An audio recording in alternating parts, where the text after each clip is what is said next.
ষষ্ঠীর দিন সন্ধ্যায় কাঁদিতে নির্দল প্রার্থীর স্বামী পাওয়ার শেখ খুনের ঘটনায় আরও দুজনকে গ্রেপ্তার করল পুলিশ।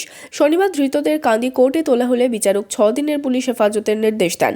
গত 20 অক্টোবর নতুন গ্রামে বাড়ির কাছে মাচায় বসে থাকার সময় কিছু দুষ্কৃতী খুব কাছ থেকে গুলি করে পাওয়ার শেখকে। কান্দি মহকুমা হাসপাতালে নিয়ে যাওয়া হলে চিকিৎসকেরা মৃত বলে ঘোষণা করেন। এই ঘটনায় 13 জনের নামে কান্দি থানায় লিখিত অভিযোগ দায়ের করেন মৃতের স্ত্রী। তদন্তে নেমে পুলিশ পরের দিনই একজনকে গ্রেপ্তার করে। 31 অক্টোবর মুম্বাই থেকে আরও 3 জনকে গ্রেপ্তার করে পুলিশ। এই ঘটনায় শুক্রবার রাতে ডোমকল থেকে গ্রেপ্তার করা হয় হামিদ শেখ ও সোনারুল শেখকে। এর মধ্যে হামিদ শেখ হিজল পঞ্চায়েতের তৃণমূল পঞ্চায়েত সদস্যের স্বামী। ধৃতরা 2 ভাই। এই ঘটনায় এখনো পর্যন্ত মোট 6 জনকে গ্রেপ্তার করল পুলিশ। থানা থেকে দুজন আসামি ফরওয়ার্ড হয়ে এসেছিল, ওই হামিদ শেখ আর সোনারুল শেখ। এটা 302 এর অভিযোগ ছিল ওদের বিরুদ্ধে।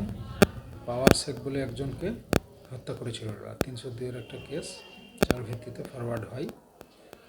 এখন আজকে আমরা 10 দিনের পিসির প্রেয়ার করেছিলাম, তাতে লানেড এসিজিএম 6 দিন অ্যালাউ করেছেন।